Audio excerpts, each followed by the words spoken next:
Welcome to the Compact History Podcast from compacthistory.com, where we unpack the past in smart, snack-sized episodes. This is episode 98, The History of Rolls-Royce. From engineering excellence to unparalleled luxury, the name Rolls-Royce conjures images of elegance, performance, and innovation. With a legacy that spans over a century, Rolls-Royce has become one of the most iconic brands in both the automotive and aerospace industries. Its story begins with two visionary individuals, a handshake agreement, and a shared obsession with quality.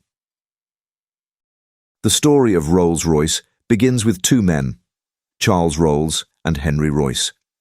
Charles Rolls was a wealthy aristocrat, educated at Eton and Cambridge, with a passion for automobiles and aviation.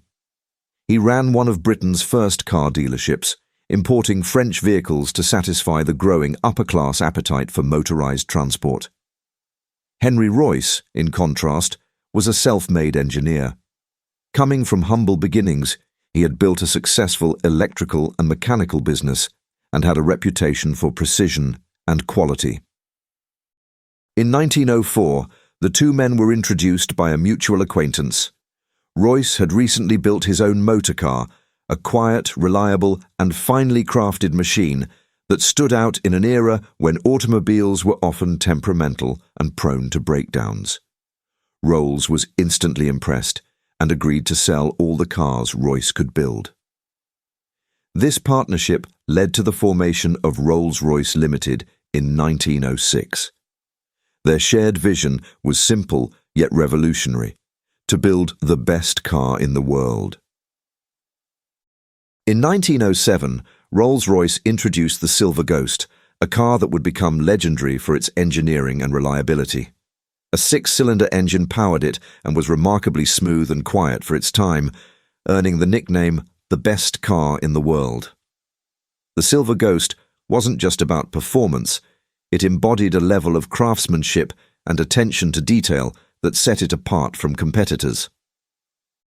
To demonstrate the vehicle's durability and precision, a Silver Ghost was entered into a non-stop endurance run covering 14,371 miles.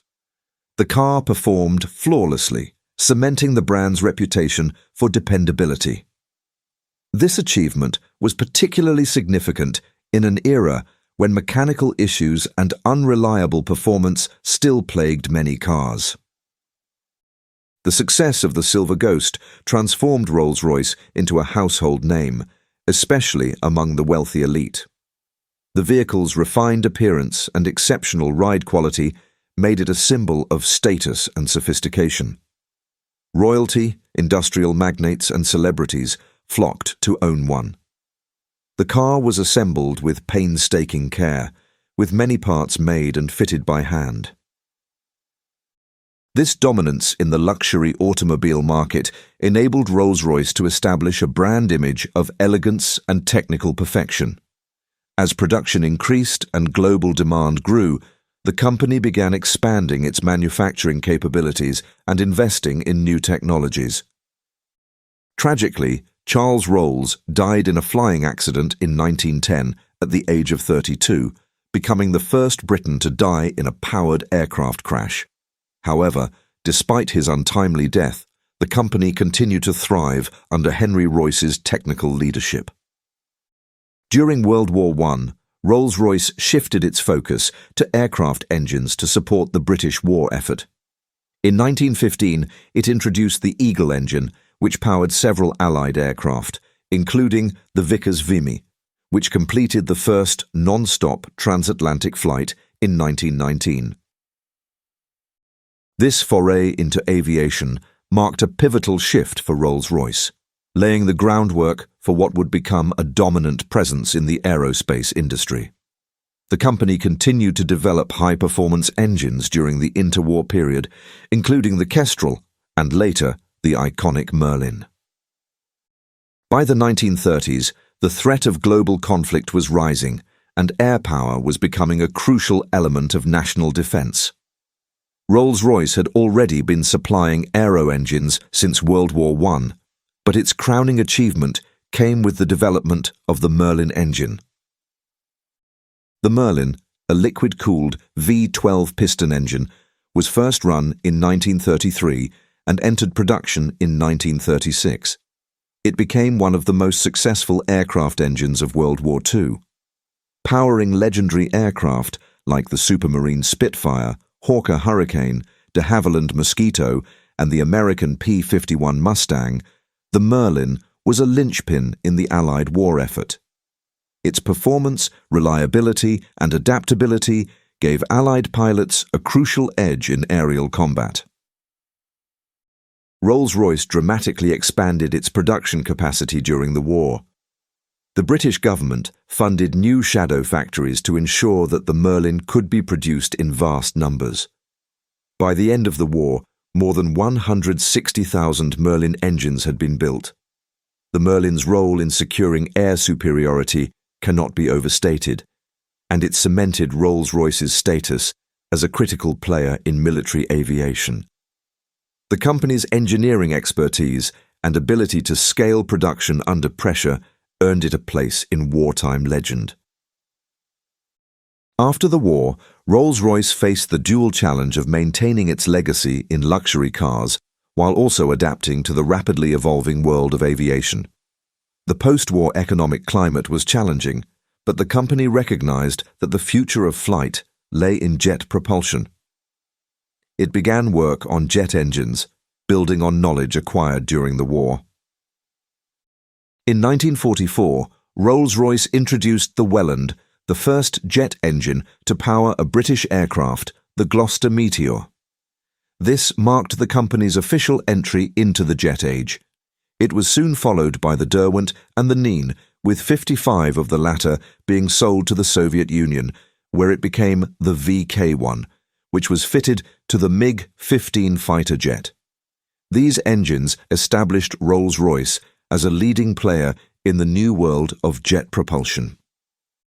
At the same time, Rolls-Royce continued to produce luxury cars, with models like the Silver Dawn and the Phantom 4 catering to royalty, heads of state, and the wealthy elite. The dual focus on automotive luxury and advanced aerospace technology set the company apart. In 1953, Rolls-Royce acquired British engine manufacturer Armstrong Siddeley, further strengthening its position in the aviation market.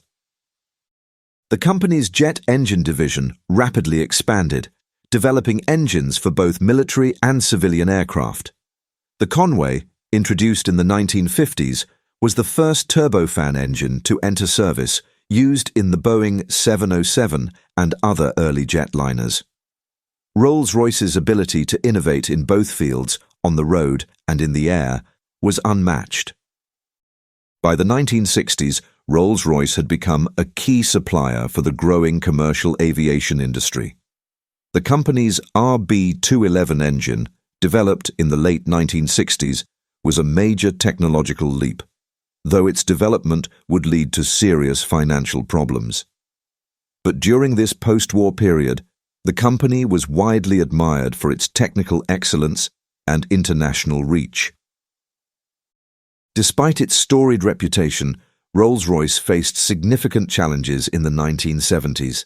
The development of the RB211 jet engine for Lockheed's L-1011 TriStar aircraft ran over budget and encountered technical difficulties. The resulting financial strain led to the company's nationalization by the British government in 1971. To stabilize operations, the company was split into two entities in 1973. Rolls-Royce plc looked after aerospace and defense, and Rolls-Royce Motors concentrated on the automotive side. This separation allowed each division to focus on its core strengths, and both continued to innovate in their respective fields. In the late 1990s, the luxury automotive industry saw significant consolidation. Rolls-Royce Motors, which Vickers had acquired in 1980, was sold in 1998. In a complex deal, BMW acquired the rights to the Rolls-Royce brand name and logo for automobiles, while Volkswagen bought the Bentley brand and the factory in Crewe. BMW began producing Rolls-Royce cars at a new facility in Goodwood, West Sussex, launching the Phantom 7 in 2003. The new era of Rolls-Royce under BMW management has seen a renaissance in design and innovation.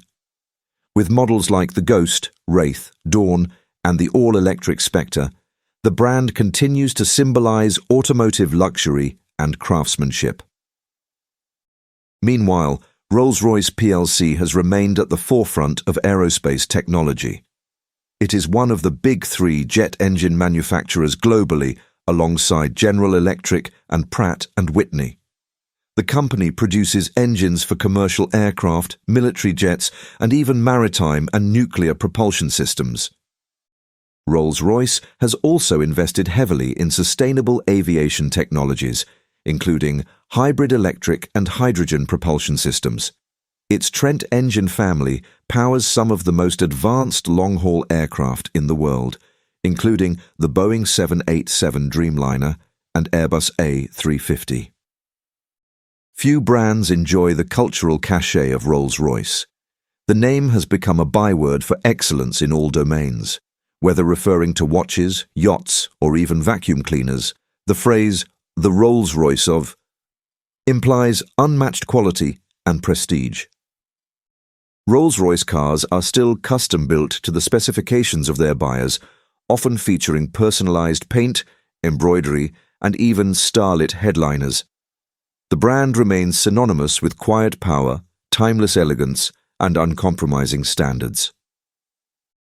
In aerospace, Rolls-Royce engines remain at the cutting edge of technology, and the company plays a pivotal role in global aviation infrastructure.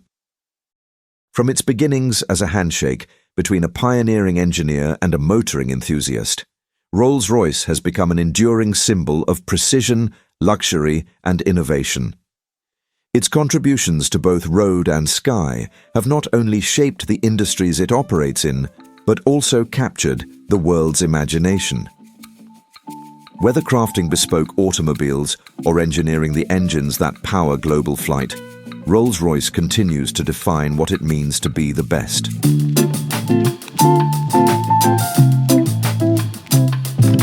I hope you enjoyed that episode of Compact History, part of the Compact Histories network. You can find more episodes and explore our other Compact shows at compacthistories.com. If you enjoyed the episode, please like, follow, or subscribe.